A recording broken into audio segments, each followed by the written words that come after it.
case was reopened. Dave moved to Florida. Detective Don Brooks was assigned to the investigation. The information that contained in that newspaper article was phenomenal. I thought if this was even 50% accurate, we're on to something here. Brooks contacted a toxicologist, but earlier found traces of the unknown drug in Shannon's body. I explained to him that we had a very large number of chemicals that we were looking at. There's over 250,000 chemicals in common use. And that we had searched for and ruled out maybe 1,000. And I said, what I need is some help. The Medicare this is that the it's right here. You see how nice and clean it is? Because it's so clean, that means that I think it's a drug. And this is important to the case. He asked me actually for information about Davis's background. And one of the things I told him was that he was a dirt farmer. And he had some large animals on the farm. Dr. 49 then discussed the idea of contacting veterinarians in the area that may have service to Dave Davis. I talked to them. I asked 2 or 3 different vets in the area if they knew of any drugs that may affect the vascular system or the nervous system that they would use on large farm animals. And when I did so, one of the veterinarians I talked to provided me the names of the drug. Dr. Foley tested that drug, There we go. an animal tranquilizer. It matched perfectly the sample taken from Shannon's body. Now Brooks needed to connect the drug to Davis. We were able to determine that several years ago, Dave Davis party in a deer hunting camp, in which members of the camp used this drug to hunt deer with bow and arrows. Shannon was exhumed a second time. 3 injection marks were found. One on Shannon's shoulder and one on her wrist. And Brooks called. Bingo. They found and it's something. And so those payments out we're going to get. On October 13th, 1981, the grand jury issued a first-degree murder warrant for Dave Davis.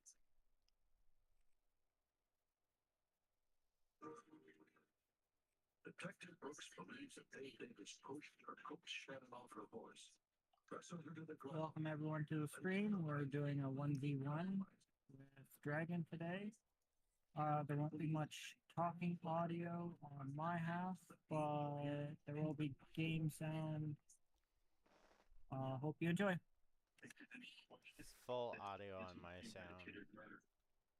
I believe he married Shannon Davis, daughter, into property. And I went to see signed up. And I wanted to figure all kinds or bleeding right down your stack. Well, that's Forget how to send invites.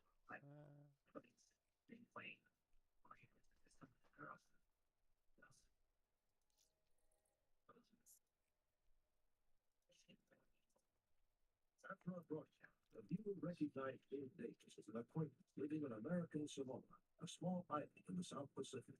Davis was arrested 9 days later by FBI agents.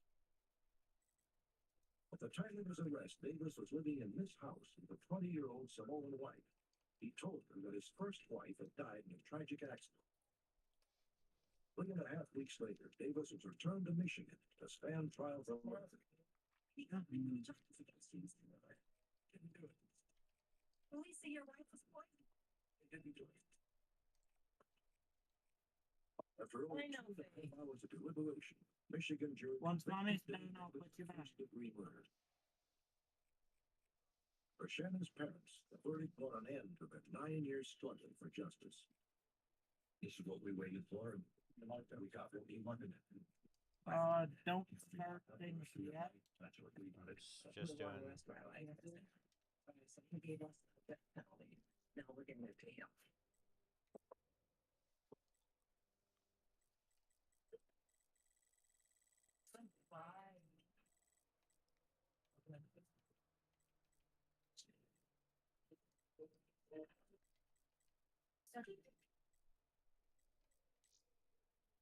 Last September, the presented the mystery of George Marsh, who died alone in a nursing home in 1982. He had no known heirs or relatives. He left behind a legacy of $105,000. We hope that someone watching the broadcast might have known George or his heirs. There were a few clues. Birth certificate showing that George Marsh had changed his name from Joseph Selenkin, and some family photos, including this portrait of a young woman, inscribed your loving niece, Eleanor. When I looked up and saw my senior high school picture from JD, I couldn't believe it. So then when he read your loving niece, Eleanor, that's how it was signed. I was just stunned. Just amazed. Free for all. And the greatest picture recently Joe.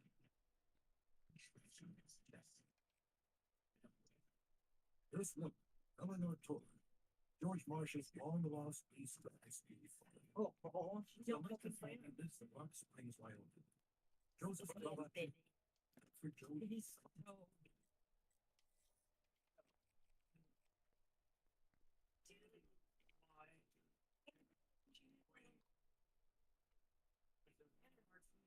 Welcome to what I would call fun. As we just wait for DJ Monster to come back.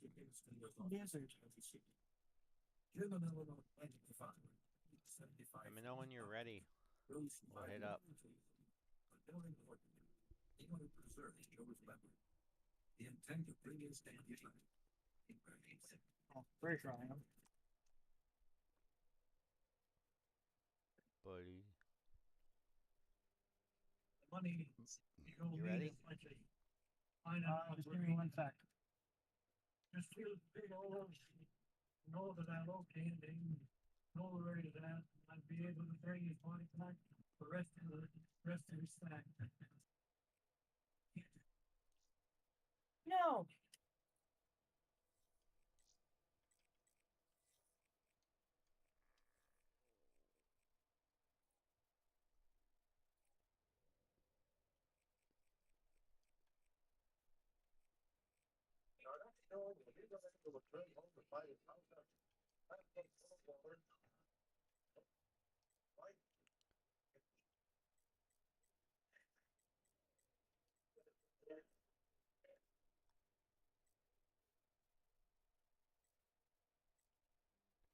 Why are you all coming?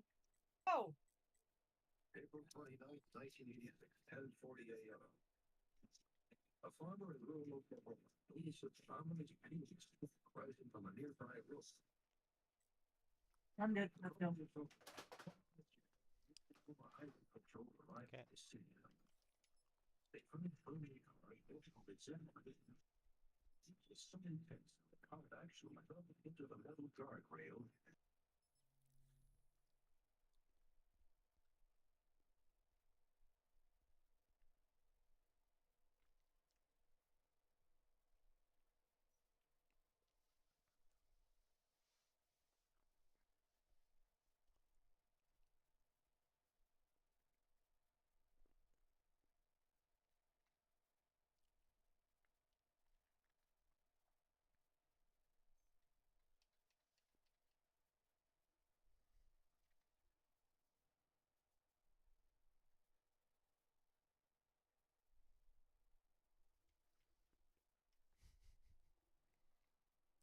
Taking these out again.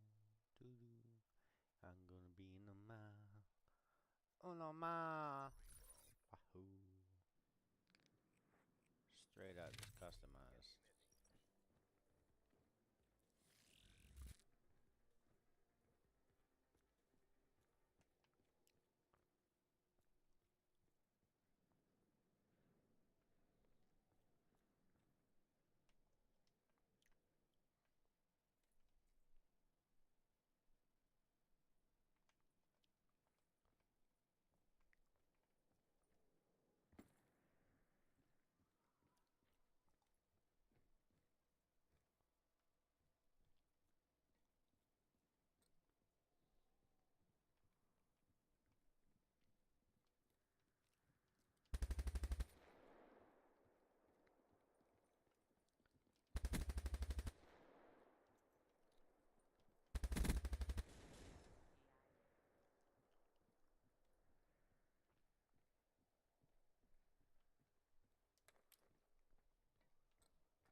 So we have a problem. What's up? Thing that really got my attention was the phone being on. Where are you? I'll tell you my problem.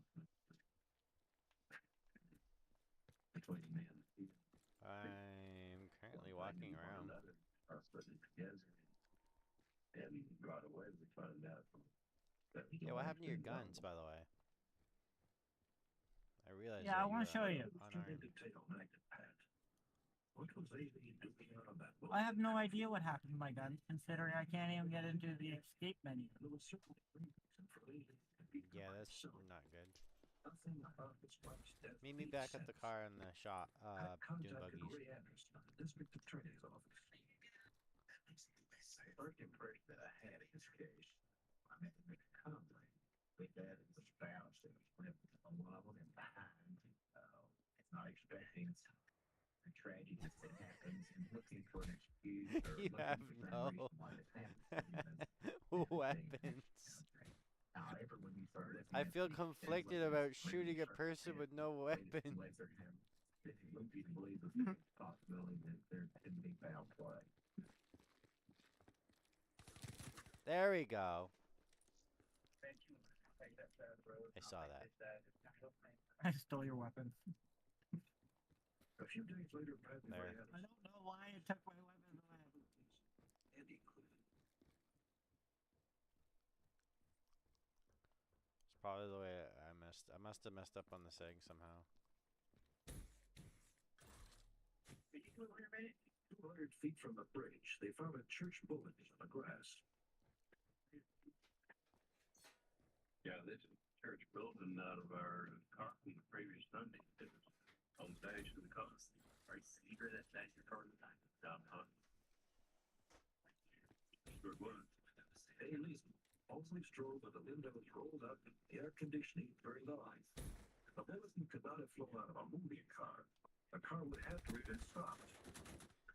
Someone else may have been there, opened the door, set the accelerator, and slammed it in the drive.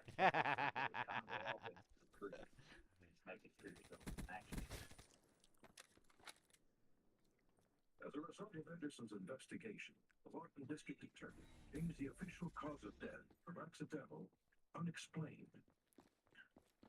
The DA then asked the Oklahoma State Bureau of Investigation and the state fire marshal to evaluate the likelihood of arson. What made me suspicious at first was looking at photographs and seeing how much that was the victim. This thing was going to be burnt to destroy. Burn was similar to that gasoline, something like that was used in. Another thing that brought my curiosity up was the size of the gas capsule. And most are cases, and this is documents of a big gas capsule. I'm gonna get destroyed. Informal burn tests on dashboard and upholstery samples from a car similar to Aileen. Oh, the buddy, where are you? Oh fuck! I fell off the cliff. We use the material. And we apply it Supposed to do that. Set the material in the fire, then remove the position. Oh, that's out of bounds. Which is consistent with the point. And then you took some gasoline and soaked it. And then of course the thing was just completely destroyed. And being without some type of an accelerant like gasoline, the fire would not burn that bad. If Aileen Conway was murdered at the bridge that day, one question still remains. Why? We don't really have an answer for what's that are out there. A lot of theories floating around. Perhaps she interrupted a burglary. We backtracked a little bit into the neighborhood, and apparently there had been reports of burglaries in the weeks and months preceding this situation. So the possibility of an interrupted burglary is there. It had to be robbery. Whoever came in, then they were shooting the finger. And once they found out who was here, they didn't look with her or identify them. Wasn't a much murder. Hey, buddy, don't fall off the cliff. If this case is solved, then Okay. there'll be somebody at the fault. There'll be somebody that admits their involvement in this. Of course, I'm a firm believer that that's what normally objects to. The criminals is their Where are inability you, buddy? to shift.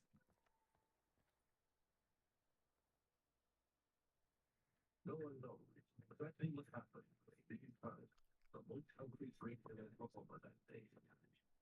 The evening later, have Conway a little restriction for access. He knows it's early. He's pushing it in the back. He constantly like that. He was big and not here. Get up and lonely because he might know time.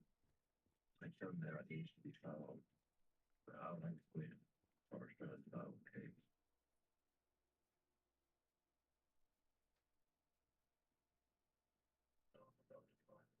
Next, the story of Glenn and Elsie High disappeared on a perilous rafting trip on the Colorado River. Both were soon lost You till a don't woman know who where claimed I'm to at. be I'm Bessie at the High cars. said she murdered her husband. Oh,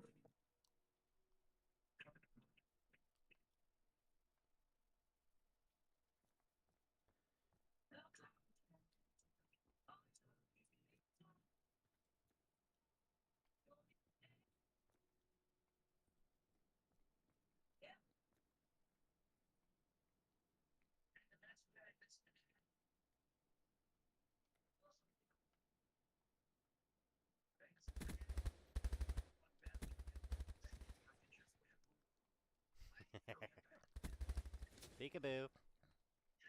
you finally got me. Aw.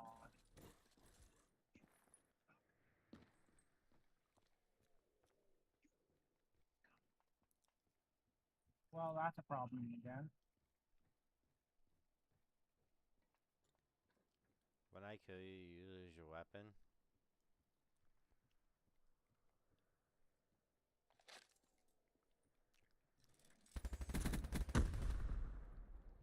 Ooh, so close. Let's do the Grand Canyon. A stretch of water that was once considered the most dangerous in the world.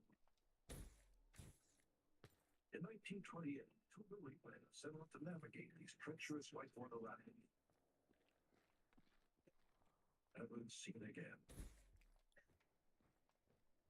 Edwin Cope, Grand Canyon photographer, one of the last people to see them alive. 50 years later, when Cope died, authorities were surprised by a gruesome discovery in his boathouse, rid of the canyon. We're tied now.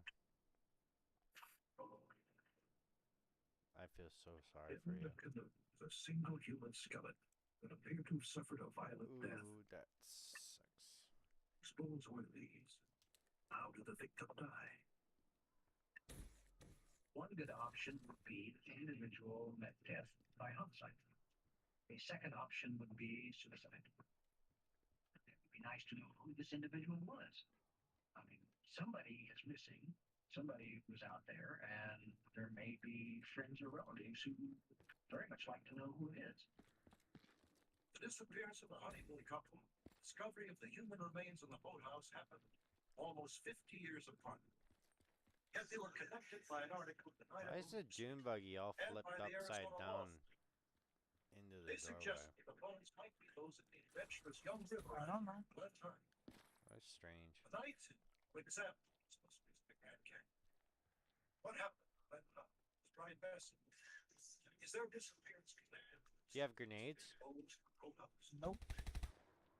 You have absolutely Glenn nothing. and Betsy Hyde were married Nothing. in Twin Falls, Idaho on April 10th, 1928. Glenn was 27, Bessie just 18 years old. There. That fall, they built a boat for a special honeymoon adventure. A trip down the Colorado River to California, the dangerous Grand Canyon. Glenn was a thrill seeker. This journey would be an instant notoriety. Glenn wanted to make the record run through the Grand Canyon. He wanted to do it in a homemade boat. He wanted to do it with a new bride who had never been on rivers before, and he wanted to do it without life jackets. In the fall of the year, about 6 months after they were married, they were in Green River, Utah. An experienced riverman at the Green River looked at the boat. He thought it looked to him like a coffin, unlike anything that had run down the Colorado.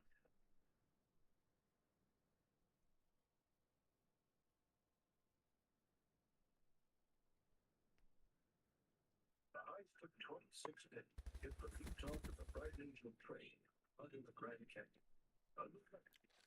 How'd that happen? For the most dangerous I have stretch no still idea how ahead, that happened. he stopped to see Emery Cole, who had already twice navigated the Colorado River rapids. Cole arrived at the canyon in 1902, set about documenting its grandeur. His stunning photographs and immense knowledge of the river soon made Emery Cole a legend. Was very enthusiastic about this river trip and so proud of it.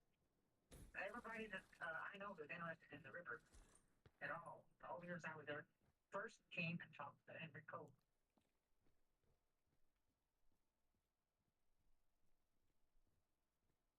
When the Hides visited Cole, Bessie had grown tired of the river trip. Emery tried to warn them of the certain dangers ahead. He asked them to stay with him through the winter and postpone their trip until the weather improved. He even offered the couple his own life jackets. Glenn refused all Cole's offers. Bentley and I are pretty strong. Mr. Cole told me that he tried his best. Everywhere in the world to talk about going. He said, you have no idea what you're getting into. I've been there and I know what it's like.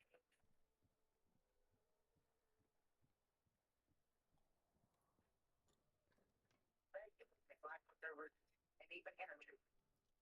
Spent last for years. He said they're not going to do it without or else.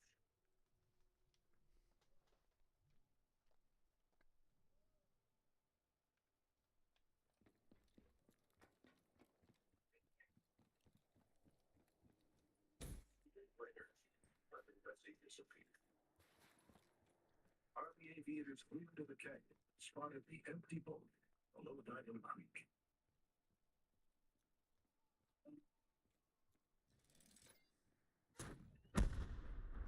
Emery Cole was asked to lead the search party to find the lost couple. Surprising, but he discovered the boat. It was undamaged. Cool bow. Too bad I only get it after a charges. Yeah. Friend's rifle was on board. And we're supposed to go. There's a very Do sketchy you want to restart back to the main menu? Yeah, I'll let you kill me so it's even. 7-7. Just meet me by the cars. Here I go out with a bang. We'll just restart. Try and fix this. Alright. Speculation. Quick game. Could these be the remains of Glen Hyde? And how were they connected to Emery Cole? End game, The yes. authorities turned the skeleton over to Dr. Walter Berkeley. It's weird that it wouldn't even let me use the escape key for the menu. He discovered that the bones were the male Yeah, that was weird. 20 to 23 years of age. 6 feet tall with light brown hair. Dr. Berkeley also discovered a bullet embedded in his skull. What we found out from the thought skull was that it was just a 32 This time I'll caliber. join up on you. It came from Sounds good. revolver that began that about 1902. 3.1 millimeter. The production date of the gun and clothing brand is found on the skeleton. Suggests the death occurred in the 1920s. During that time, only 2 people, Glenn and Bessie Hyde, are known to have disappeared in the Grand Canyon. Somewhere along the line, I heard a rumor to the effect that Emery Cole could have murdered Glenn Hyde in order that he could have, I guess, youthful Bessie. It's so preposterous that I just can't believe it. That you go off somebody and then keep the damn body around. You got verticality on the earth? We're gonna have to locate that. Dr. Berkeley hoped to put the rumors to rest. He superimposed a photograph of Glenn over the skull to precisely compare bone structure.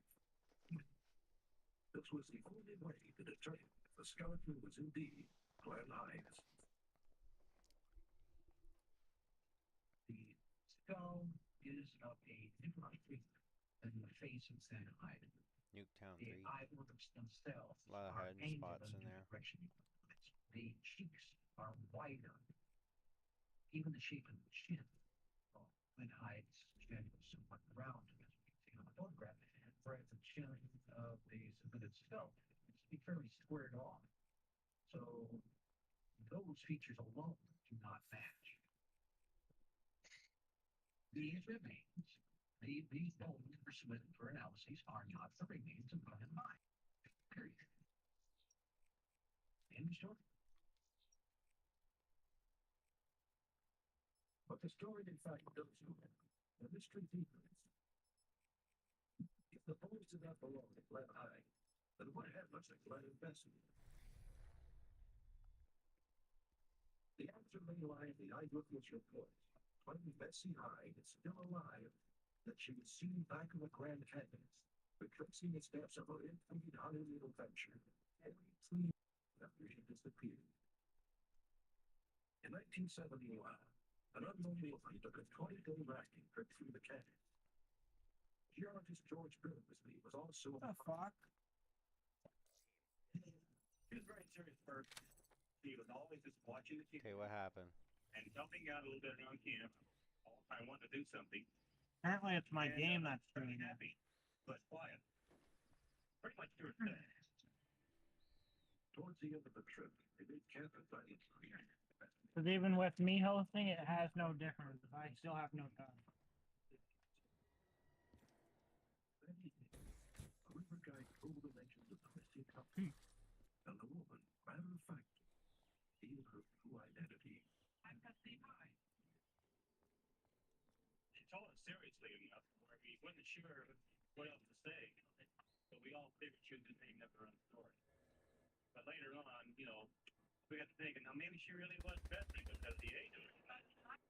She never smiled when she said what she said. That's As ironically if she funny. really knew.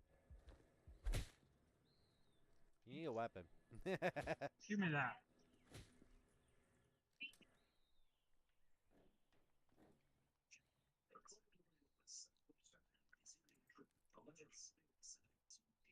But she tried to leave us like a rocket.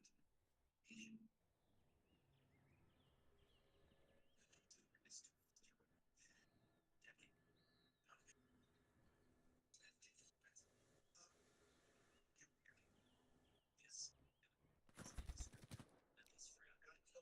more ammo.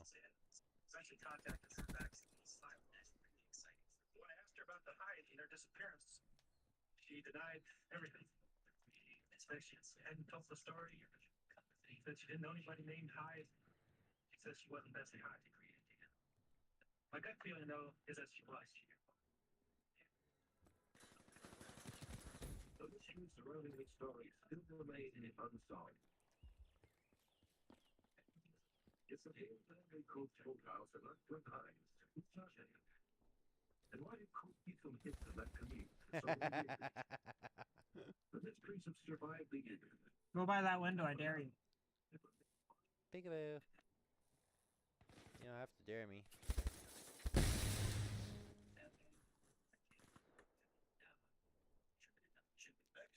Story of a woman trapped in her house by a double boat. Eventually,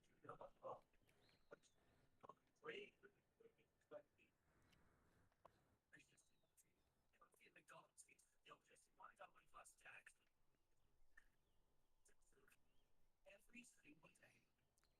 If your body sleeps or at a place that's just as satisfying. One thing that I'm saying.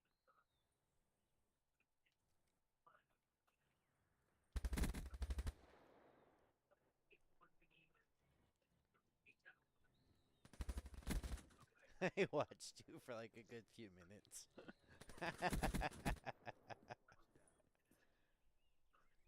Beggars.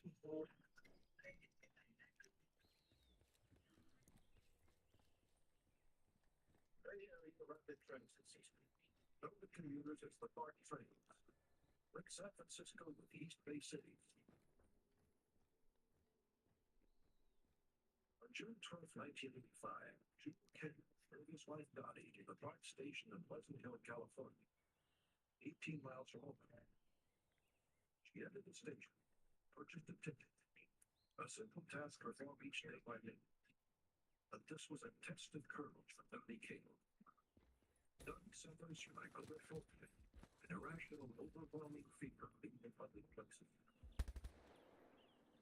Facing the unknown, the possibility of panic shatters every step. Hey, you're pretty good at this game. No one knows if Dottie overcame her fear that I've seen day your and vids. actually boarded the train. But certainly, for 2.5 years, there's been no trace of Dottie Cable. Awesome. Have left temporarily. My grenade button doesn't work anymore. Oh no. I think that Dottie could have disappeared to, even with her husband who had disappeared on her for half of their married life. Yeah. She could have done that in the beginning. It's very hard to imagine her doing that for a pretty long period of time. Immediately after she disappeared, Dottie's friends wondered why I wasn't so afraid of the unknown, would leave behind everything she had and everyone she knew. At first they thought she may have left to escape an unhappy marriage. The bullet ricocheted and killed me. I saw the whole thing play out. I had to see how I died from behind that window. Now Dottie's friends and family are wondering, would she really have vanished voluntarily? Here, That's you actually pretty you gotta see this. No joke. Without killing me, just come here. I see the bullet hole. What the hell? How is that possible? Her home became a self-imposed prison. Oh, It was like right there. I seen it. Right underneath where you shot.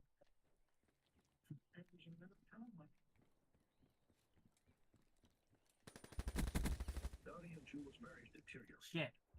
Dottie was often home Okay. alone because Jules was working Now I have no weapons. 50% of the time. Then in November of 1981, the relationship erupted in violence. He told me that they got in an argument. It escalated to the point where he finally hit her with a board or something, and she received a wound in her head. And that she did grab these scissors and said, "You keep away from me," and protected herself. And she was standing over top of me with those scissors, Jules says that Dottie started the fight. pointing at me and saying, "I'll kill you. You son, I'll kill you." And I grabbed her little typing stand and hit her. Get over here. Dottie needed to help together the threads of her disintegrating life. So in 1984, this is the transition. Without even telling Jules, attended meetings for over a year. I met her in the fall, and of course, the last time I saw her was in late spring, and I thought she made a tremendous amount of progress, actually. As time went on, I would notice she's adding a little more color to her aspects. She is taking a little more care with her hair. She cut her hair in a new style. She's Ah! very scared of things. It was as if That the was new Dottie were gruesome. She had secret lives, a secret existence that I knew nothing about. And she wanted it that way. To pursue that. I only began to become aware of it near the time that she disappeared. I wasn't even aware of it, I was just suspicious. Dottie secretly rented a post office box so she could receive mail without Jules' knowledge. She opened a personal bank account and transferred $5,000 into her cashier's check. Then 1 month before Dottie disappeared, Jules told her he had to accept a job transfer in Salt Lake City.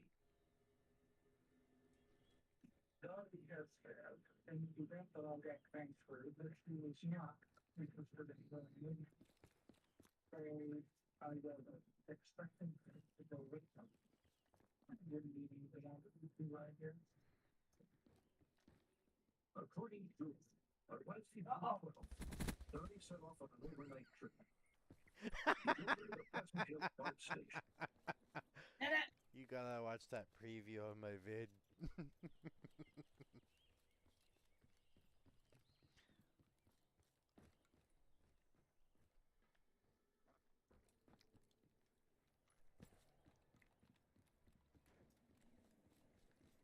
That's just petty. That was just very petty of me. I feel bad. But I can't help but laugh.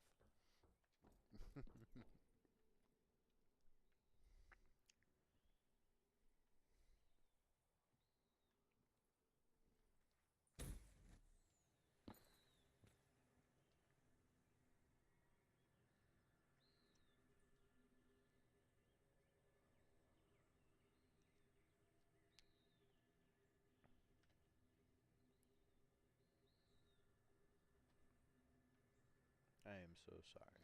DJ Monster, where are you?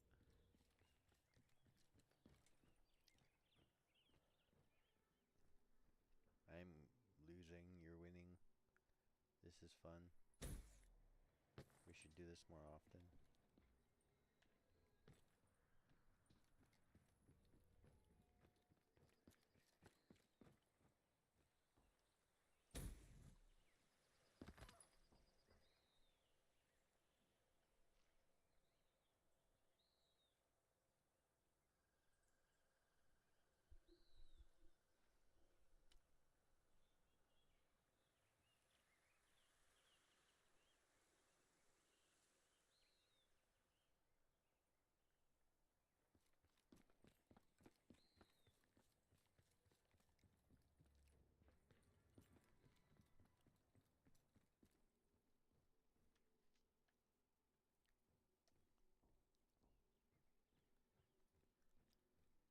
Hope everybody's enjoying the fun and watching the video, and if you like it, leave a like.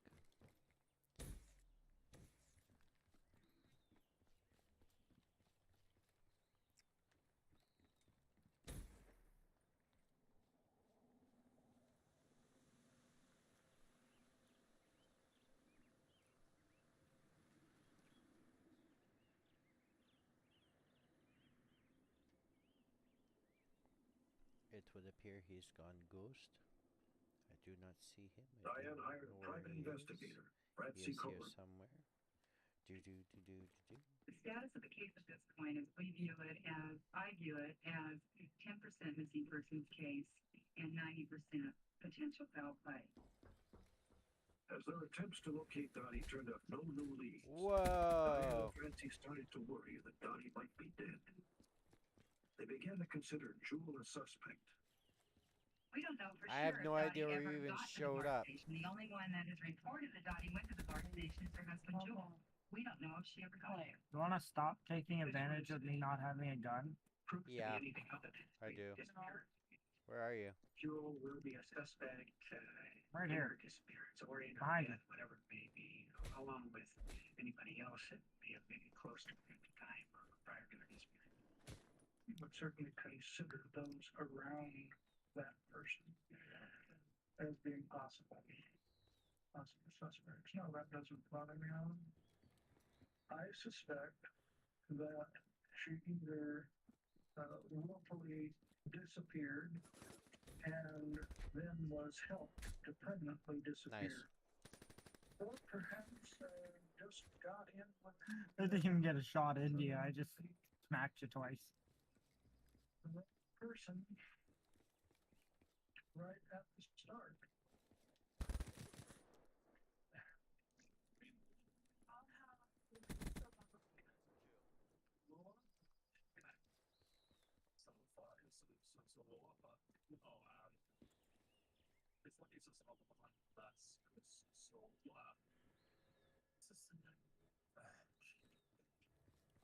I'm getting slaughtered. Woohoo!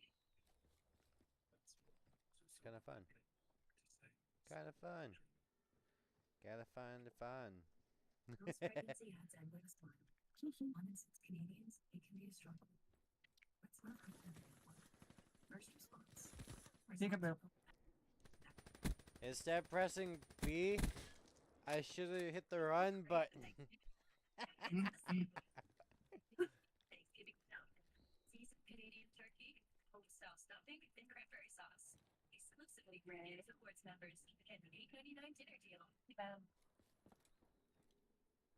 Two and a half years have passed, and still no one knows if Dottie Kim built a secret life for herself to escape an unhappy marriage, or if she was simply the victim of foul play. I think there's a chance that Dottie is dead, which is very disturbing to think about.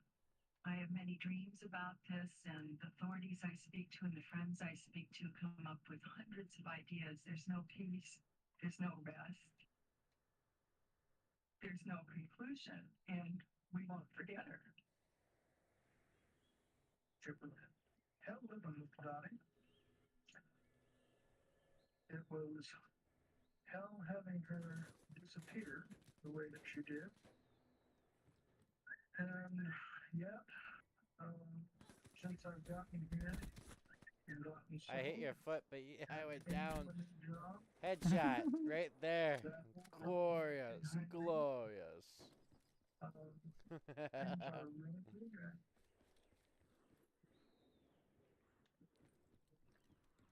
Look at my bodies. They're all over the place. Yep. Yeah, you know where I am now. I'm always behind you. It's game over. I've lost. Are you okay now? Seriously? Oh, I think about it. you can't.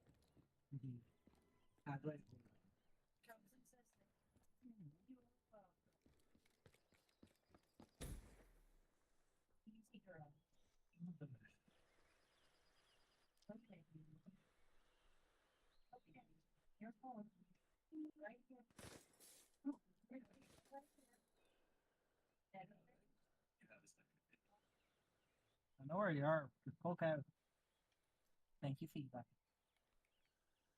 This program is about unsolved mysteries. Whenever possible, the actual family members Oh, and police officials fuck. have participated in recreating the events. What you're about to see is Both not were a new peeking out. broadcast. That's not good. 11 a.m., May 11, Wow. That 1987. was more of a cheap shot. The police were called I to admit the deserted that. service station in Nothing cheap They enough. forced the office door open and discovered an empty safe. Two people were missing. The wall was According to Bull, wall was service guarding. station clerk carrying $10,000, and Missy Mundy, the assistant manager, who was just 16 years old.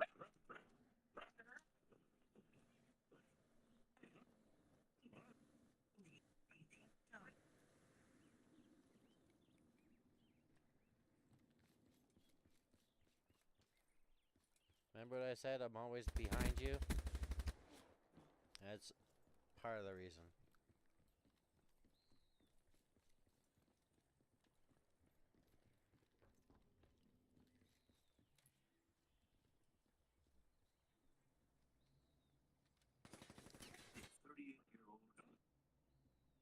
He had been handcuffed, shot twice in the back of the head.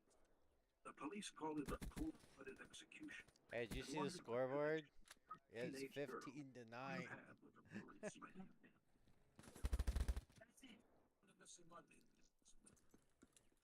Epic.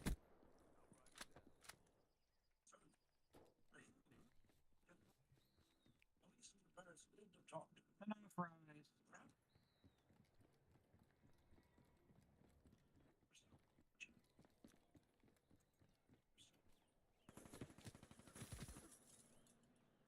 $17 to 9 now.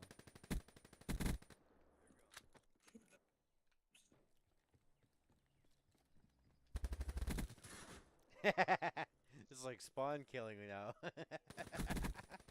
Awesome.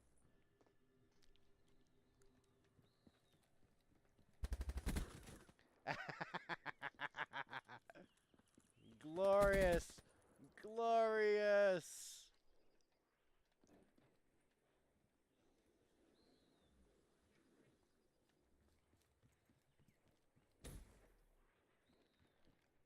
Killed on May 11th, 1987. His body left in the woods outside Pontiac, Michigan. The mystery of who killed Elmer and why is a story of the fatal attraction between an innocent 15-year-old schoolgirl and a criminal who served time for assault and rape. According to the police, their ill-fated You should watch your kill cam. robbery, I kidnapping, am. murder. I watch it every time I die. The mystery of Melissa Mundy begins in 1985, a small Maryland town of Hancock. Melissa was known as Missy to her friends and attended the local high school. She was an honor student, a member of the Future Homemakers of America. Missy's academic records showed that she was in probably the top 10% of her class. She enjoyed what she was doing. She got along well. And if I put up P's, did I put P's that everything was satisfactory? Because that's the way she seemed to be her children. Missy was a very shy person. She only go to her basketball games or choir practice, maybe football games. We always knew where she was at. When she got done, she'd call us. We'd go pick her up. Boom.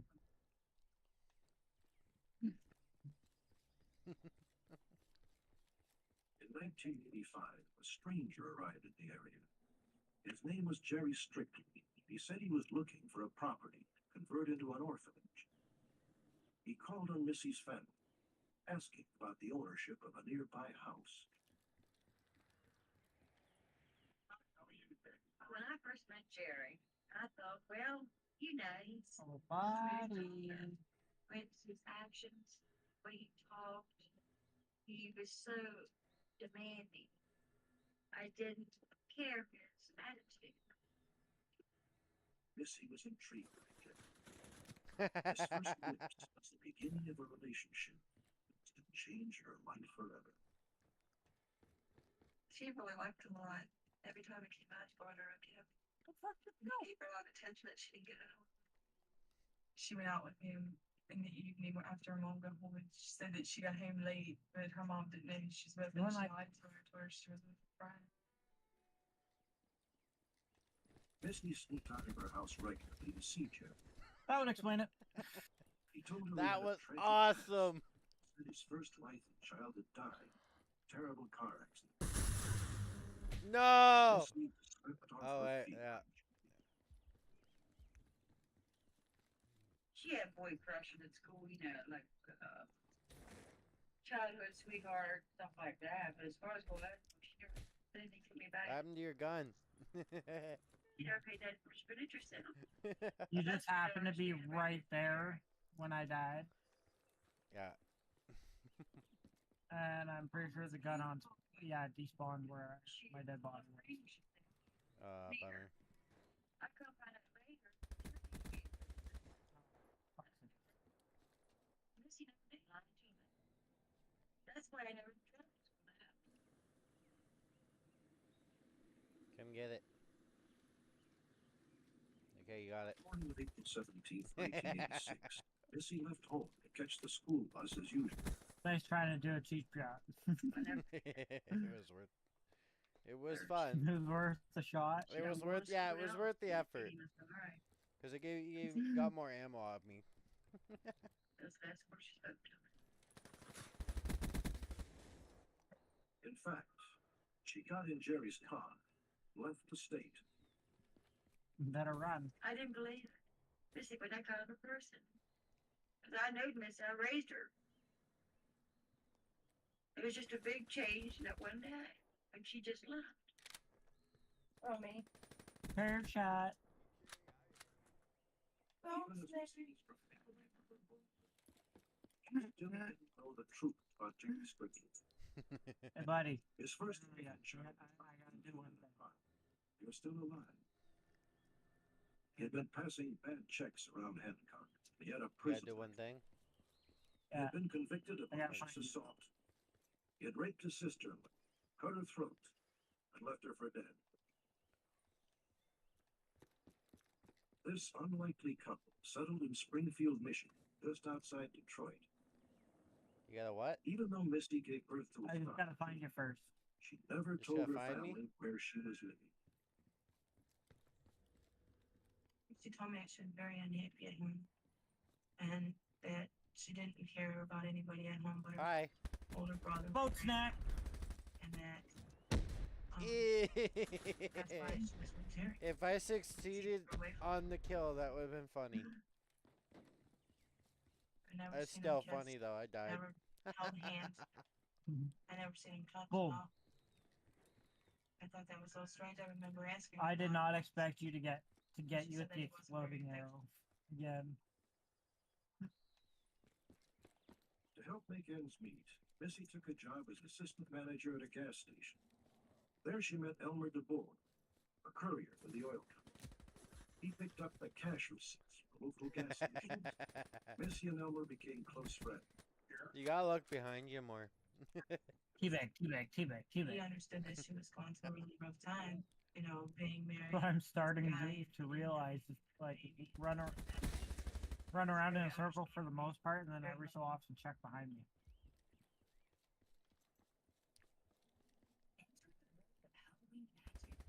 Oh wait, you don't have a butt gun.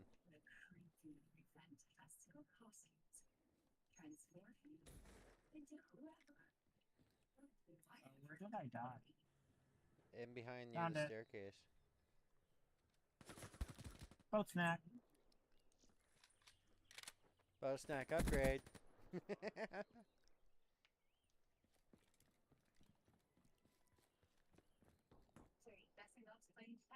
The real mystery is her irritated skin, so we especially time trained Jen from Italy. Dare you to come up those stairs. And it's gentle on her skin. Try time frame jumps with 100% one back. It jumps with each eye. One up 'em. Of course, that's the sounds.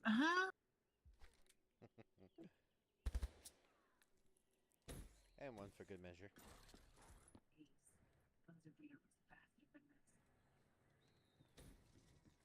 Betting on zero. I want having that diving experience that no typically now will be for your play. You have no choice. On the It's morning a of May beat down in 11th, the corner. He could have left and a right, and he is out. Pick up the cash from the station where Missy worked. Yeah, I think you picked up He the was near gun. the end of his run. Yeah, picked up the gun for the ammo. 1 hour later, customers found the station deserted. Peekaboo. When the police arrived, he found Elmer's car in the parking lot. The office was locked. I'll wait for you to pop up in the other window. We checked the interior of the station and found that there was nobody inside the safe had been opened, and there was an excess of $10,000 stolen. Melissa knew Elmer's routine. The other because window? of her position as assistant Yeah. manager to that particular station. She knew when he was going to pick up and where. The police have developed a theory of what happened that I'm in the one house window. They believe that Jerry planned the crime. Nice. Was waiting with Melissa for hours. I said I'd be wait. That was perfectly aimed. And the best part is we got replay.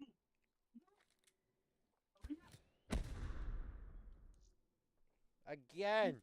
How about an insta replay? That her life had been made.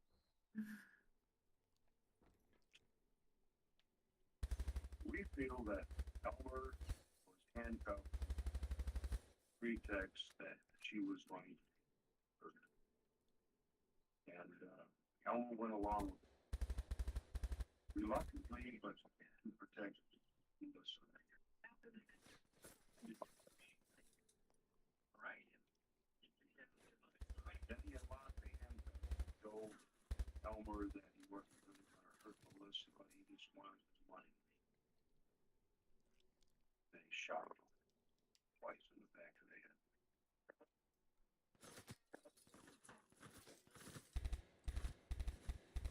At first, I couldn't believe that it could have happened that way. And then I found out the rest of the story and how it happened. It was unbelievable. No scope. It's something that you never No expected. scope. I got achievement for that too. Jerry and Missy were seen in partner, buying a blue pickup truck with cash and small bill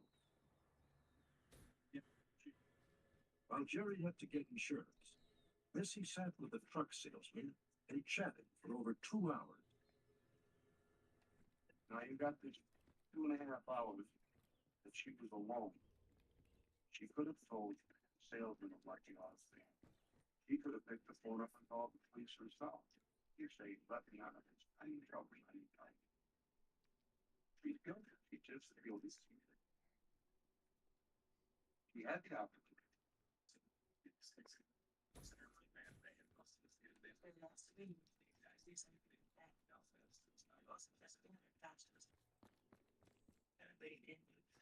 I just don't think with what I saw. Is he going to, as we change, what I remember.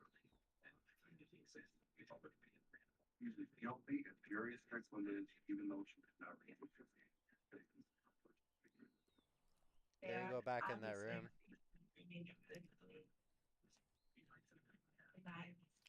Which one? The room you were just near. There wasn't any reason for them to die. And they could do that to somebody like that. Who knows what they've done or what they could do now? I'm fearful that somebody make it. They're changing. And anybody that comes in contact that understand the fact that they can very negative. I am very changing. I didn't notice the split in person. Because I didn't want to. But since he's gone, I What don't the know if I'll fudge? steer it or not. I'm not sure. You like disappeared. When she left, we found this letter. In that letter, it stated, not to let nobody put her down. She wasn't no war. Oh, my gun's gone. Take care of her. Oops. Oops. Oops. That happened. Missy is 5 feet 6 inches tall, 135 Okay, pounds. that was and now just once. 17 years Alright, old. we're good. Come get me. Is traveling Same with her spot. 1-year-old baby, Jake. There we go. Jerry Strickland is Teabag. 26 years old, 5 feet 11, 250 pounds, and has a scar. It's funny because I've been doing that periodically throughout the game. Oh wow. Teabagging team? Yeah. He's part of the teabagging team. T for Tom, team for teabag. Oh, the body. Where we go? And moved to me. Only police to say they recognize Jerry Strickland and Missy Money. 7 hours later, police arrested the fugitive. Surprise. They discovered that Jerry and Missy himself watched the blood.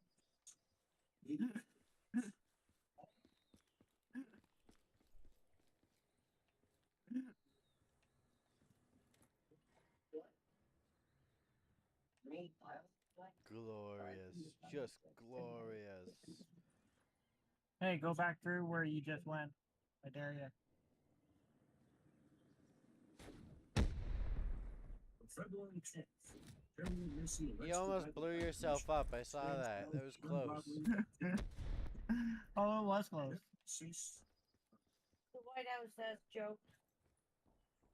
Oh.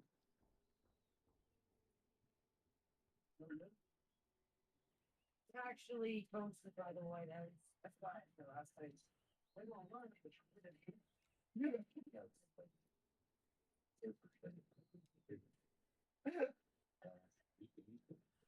That's pretty awesome.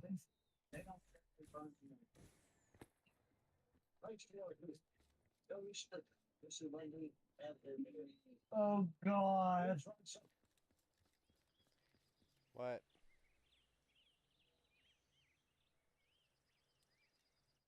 I'll tell you later when we're not on screen. Okay. Oh, that's too funny. Yep. It is.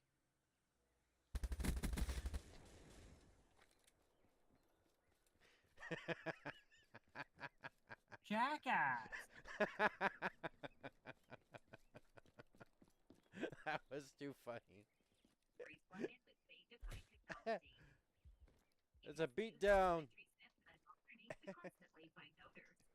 give noticeable freshness. It even reminds you when to refill, so you can always be sure that your home smells fresh. That and was clean. mean. I admit it. That was mean. Enjoy the freshness of the Breeze plug-in. There we go. Magic with Party City, where creepy and fantastical costumes transform you into whoever you want to be. Find a vibe that fits you best and step into your Halloween at Party City.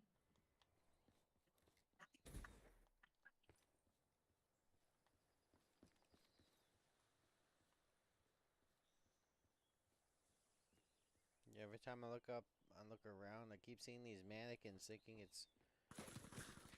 Ooh. The story of a man who was serving a life sentence for robbing a gas station. 5 eyewitnesses claim he's innocent. Fair enough.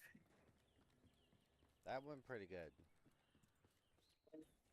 Glad you took my gun. I don't think I did.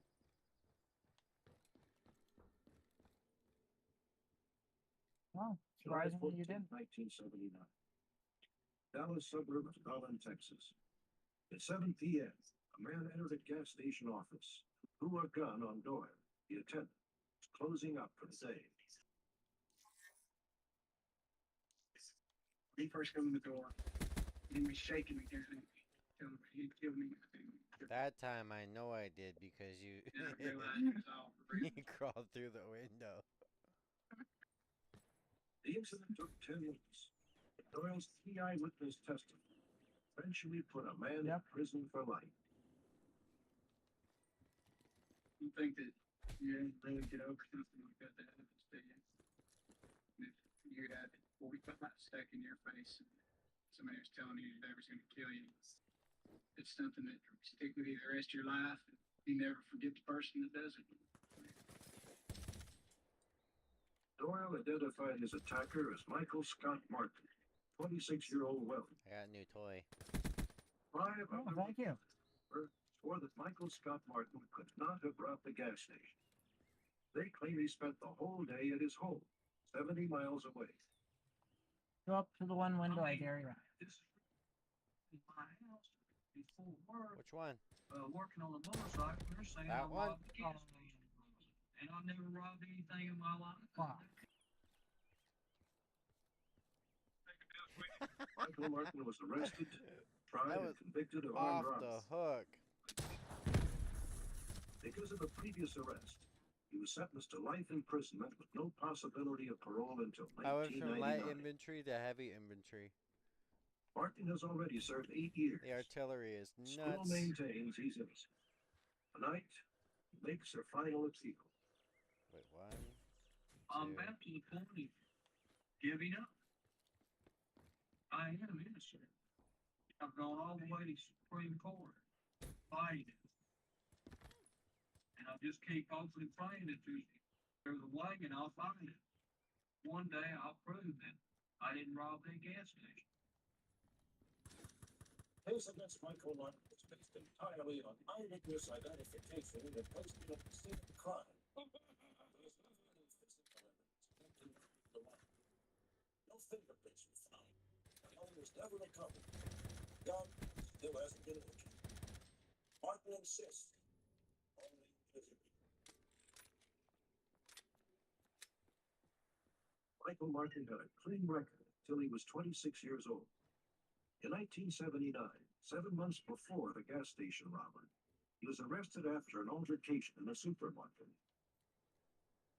Michael and a friend had been drinking, were seen eating Polish sausage and potato chips from a supermarket's shelves. When the manager threatened to call the police, Michael panicked. The incident escalated into violence. Stay right here. I'll take the police. Right, stay anywhere. I tell you what, here's your lousy money, all right? Pay for everything. I don't think so. Won't you wait right here? You want somebody? You want somebody? Want some? I don't really know why I pulled the knife. I guess it was just a desire to get out of the door. Crazy. I've been asking with this manager. I was tired of it.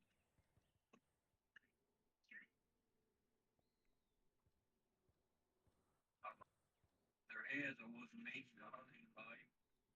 It's just an adolescent stunt that I never should have. You know, I was 26 years old and I shouldn't have been out Kneecapped you. town like it just didn't make any sense. Yeah, that was Go one heck of a thing to do. I literally shot you in both knees. You don't expect somebody to I can't walk no more on the knees. I'm crouched. be inside the store. I don't think that should lead to the kind of reaction on Mike's part that he obviously had. There was testimony that he was intoxicated at the time. But still, an intoxicated person who would go to that lengths to avoid paying for a total sausage kept coming back. Martin pleaded guilty to assault with a deadly weapon. He was La fined, la la dee da. given 4 years La. probation. La la dee da. Yada da At boom. 7 p.m. Yada No, da no. boom. 14th, Da 1979, dee. just 2 weeks after Da Martin's da da probation da began, da da. gas I was station gonna was blow robbed. him up. The No, gunman no, stole what? over $400 and fled the scene of the crime in a car he'd I stolen took from Doyle. advantage attendant. because he has no gun. Oh. 15 minutes later, And at now 7:15 he's p.m., standing around the police unit just spotted the wondering. stolen car outside a nearby apartment building where Martin had lived till only a month before. At approximately 7:25, Technically, if you started and you had no gun and it just kept killing you, that'd be like, it's no fun. It wouldn't be 3 fun. blocks from the gas station. Because then you can't really tell who's Came to better the and who's intersection. not. He looked at me. Or it's not Another really about GM betterness. knew It's him mainly about the from fun, but previous like school years. the skill I is said what to myself, counts, you know? that's Michael Scott Moore. Yeah. He came close enough to me that I reached over the top of my motorcycle and slapped him. So I'm gonna show you stat photographs here. I'm gonna put Bill, see, Go back. Wheatley asked to be assigned to the robbery kids. Why? The following day, he showed the Because victim I Doyle thought I a saw series you. of mugshots. Oh. We should handle it. Intensity. Bing bong. Headshot. Teabag. I think that's the man. Are you sure that's three? Sure. These guns stick around a lot longer than the other ones.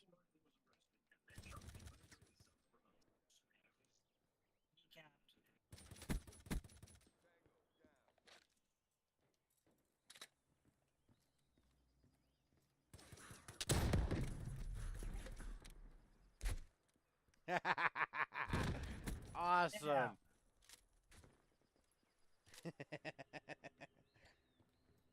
Martin claimed he was at Lake Worth, 70 miles away from Garland.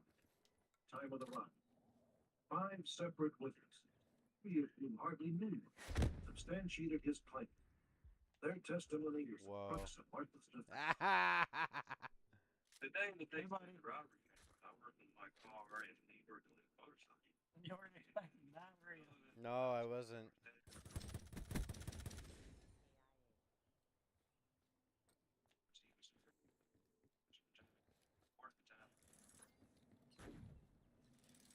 He was there, me, Tom used to keep Robbie States. Just We both went down at the same time. When I left my house, it was after 6 or 6:30, and I saw Mike out front of his house. I don't remember what he's doing. It seems like he's working on his motorcycle. I don't know, but he was here. And after finding out what the circumstances were and what day it was, I was surprised to see that Mike was arrested because I knew I'd seen him so close to the time the crime was supposed to be committed. So it takes well over an hour to drive from here to Garland. I saw him around 6 o'clock. There's no way he would have had time to leave and commit this crime by 7 o'clock. It's 7 o'clock Saturday night. I remember real well because there was a television show that I wanted to catch. And that'll start like good. So I made sure that at 7 o'clock I was there on the television. Came in, watched the show.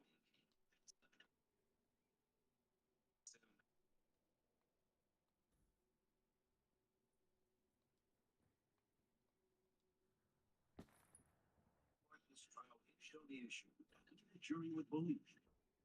2 prosecution eyewitnesses, 5 defense eyewitnesses. Oh, right behind me again. The trial was held in the same courtroom.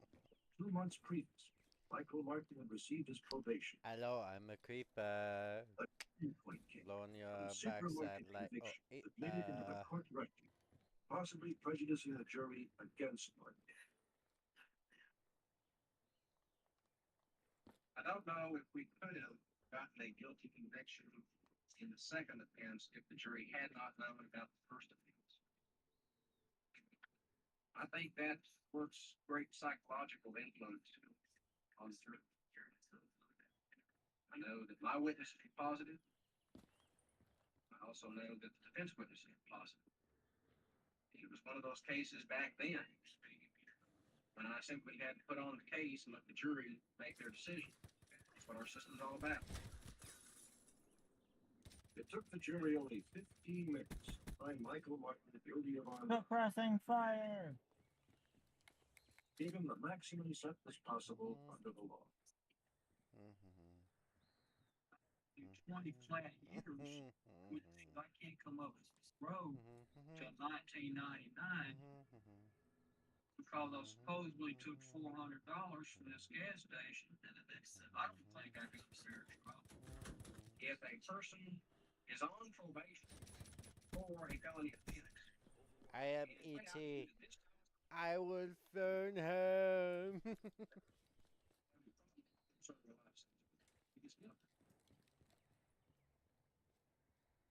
If he's guilty.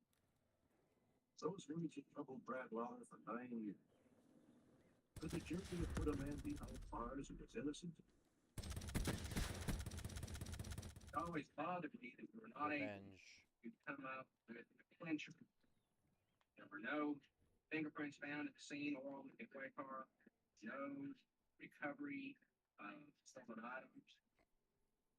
There was nothing that conclusively tied Michael Martin to the commission of the offense besides the eyewitness testimony. And it's for that reason that I think I always Oh, I thought you picked up the gun. my mind about this. There was no gun. I'm still sure. Oh, stuck on him, that's why. Okay. Nice.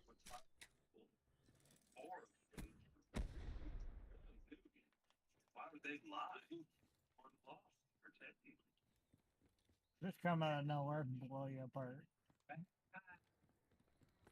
Please, thank you, Michael Martin.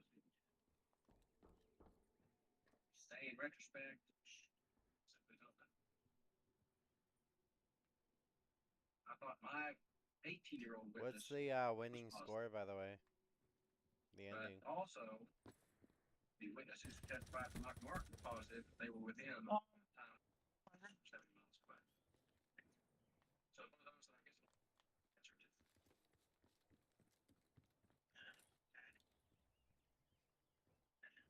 Michael still has 11 more years to serve in prison. The groundswell of doubt about his guilt has had no effect. I've never stopped trying to prove my innocence, though. I don't know what else I had tried to. Just prove my innocence. Or just sit here for 11 more years.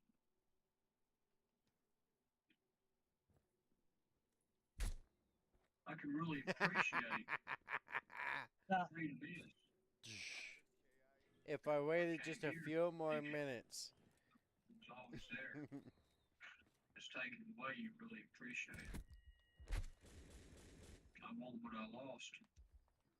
Got But one, I feel I had taken it.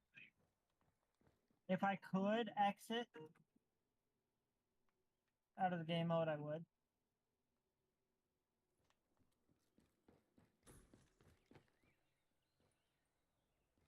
Next, It's San not letting Francisco you teen still. straight into a world of witchcraft, magic, and mysticism. His father believes he was murdered.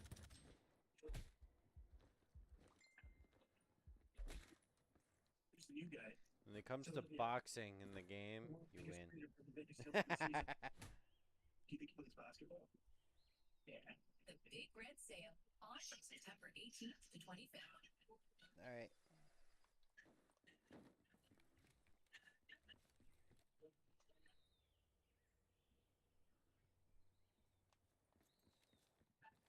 Let's call it. What time is it anyways? It's On 10:29. Saturday, September 8th, 10:30. a teenage boy drove from his home in Concord, California, crossed the Bay Bridge into San Francisco. He planned to spend the night, return home Sunday evening. Monday, September 10th, 3 days later. On some rocky cliffs on the outskirts of San Francisco Bay, two men were bird watching. They isolated beach below, discovered the devastated body of 17-year-old Kurt Buffalo. His father suspects foul play. Kurt told his friend of his that he was involved in some kind of satanic cult, and that he wanted out, but thought that they might try to kill him. He really cared for his life. Yeah, buddy.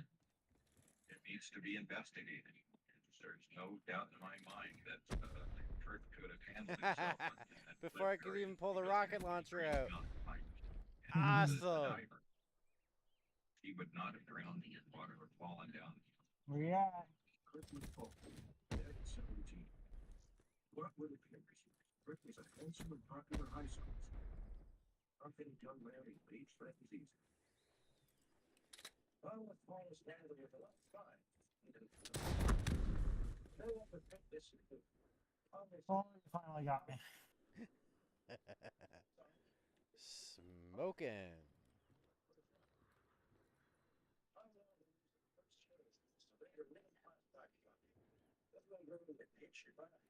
Let's just say here the possibility.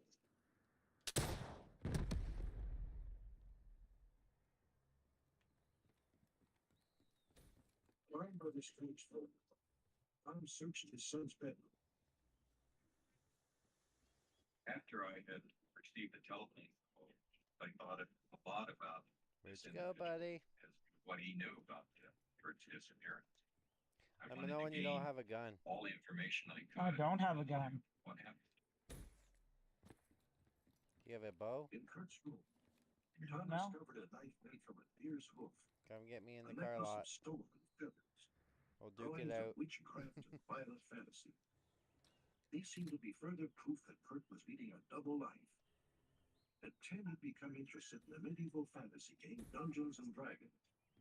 It was the beginning of a voyage into a subculture that would dominate Kurt.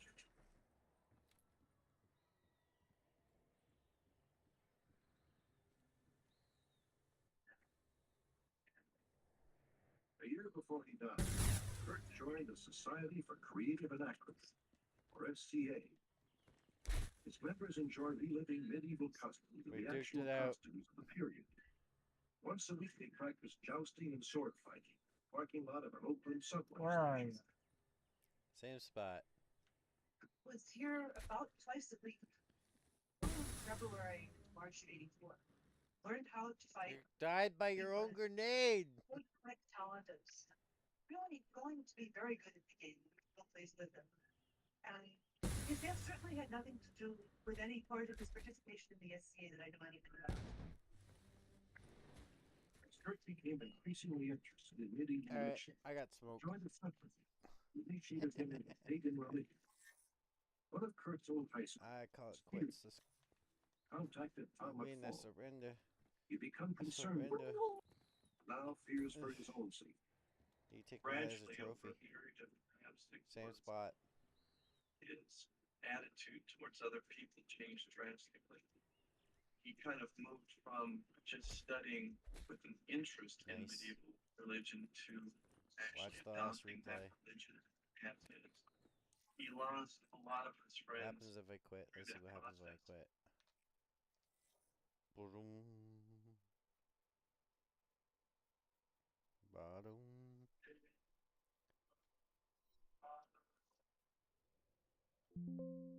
Kurt studied pagan religion Stop with this